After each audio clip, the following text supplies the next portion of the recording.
século muda a geografia, a política e o corpo da cidade. Nas décadas de 30 e 40, exigem uma infinidade de obras públicas que mudam o pacato perfil do Porto dos Casais. Porto Alegre, como diria Mário Quintana, alarga sua anatomia.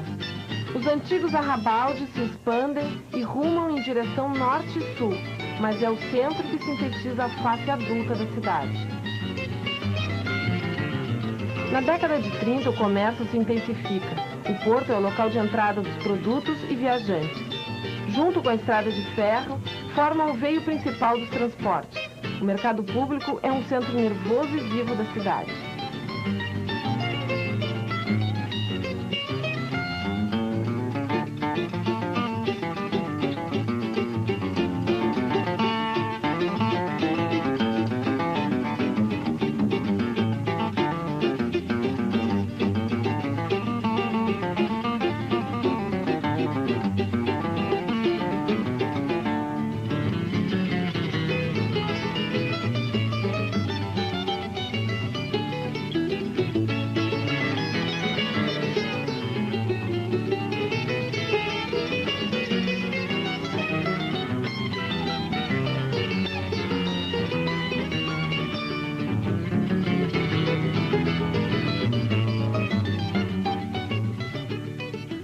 Nas décadas de 1910 e 1920, esse monumental pórtico de vidro servia de entrada para Porto Alegre. Os passageiros dos barcos desembarcavam nesse local, também os do hidroavião, e passavam por essa avenida que formava uma perspectiva com a sua arquitetura característica neoclássica e eclética, de tal maneira que desse uma linha de perspectiva até o fundo. E lá no fundo, então, na Praça da Alfândega, ficavam os terminais das linhas de bonde e os chamados carros de praça, que hoje são os táxis. Então aqui era o local de entrada, um dos locais de entrada de Porto Alegre. A década de 40 é uma década de expansão. A rede elétrica,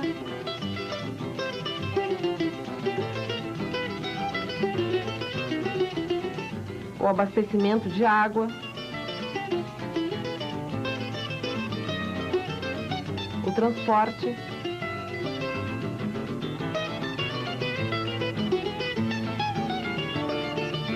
a cidade se modifica.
Foi de 1940 para cá que Porto Alegre perdeu aquilo que se chama a cara que ela possuía.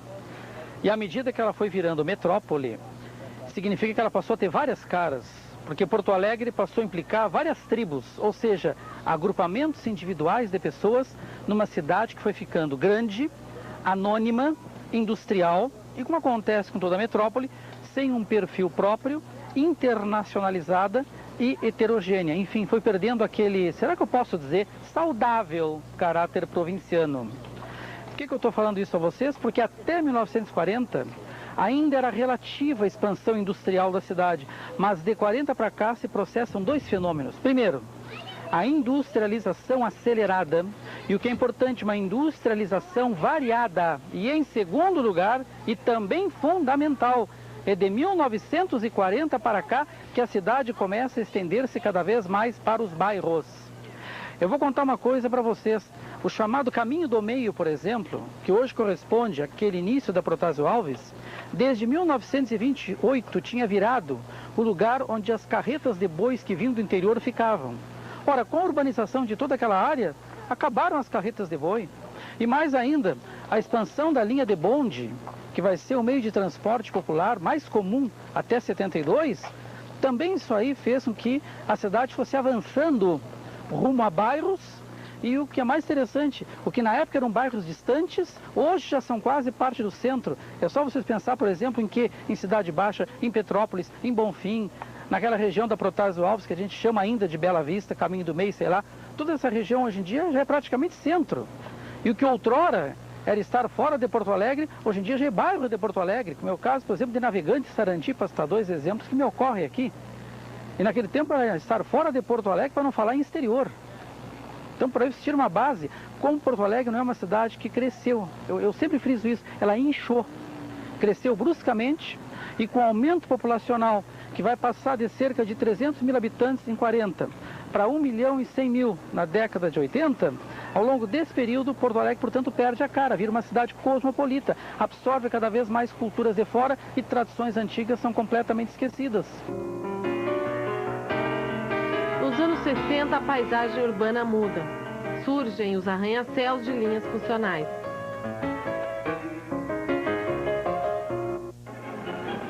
Porto Alegre não para.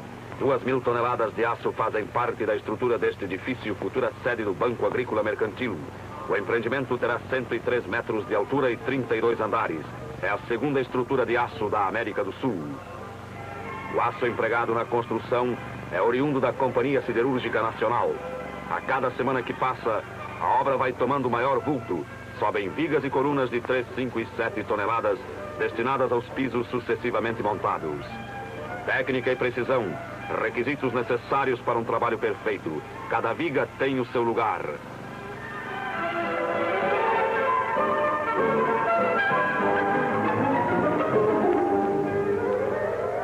Um verdadeiro espetáculo, o voo dos coloridos e incandescentes rebites e a perícia dos operários.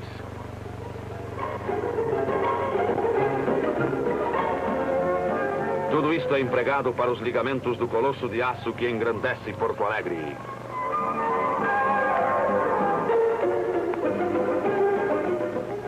Da resistência das conexões depende a segurança do arranha-céu.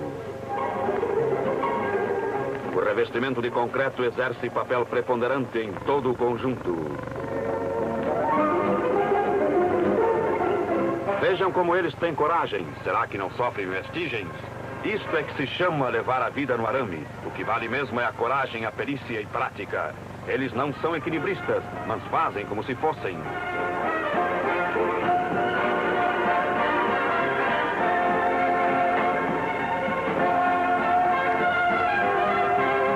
A cada dia que passa, a capital gaúcha mostra seu perfil de gigante apontando para o céu.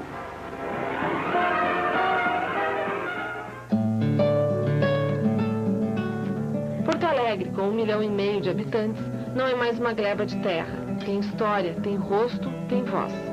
Este perfil nunca estará pronto. O velho e o novo se misturam. Em meio a tanto progresso, o sol ainda se põe no Guaíba, apresentando um espetáculo novo a cada dia. Assim como a cidade crescendo sempre, sem perder o jeito província de ontem, que o esforço de várias gerações transformou na metrópole de hoje.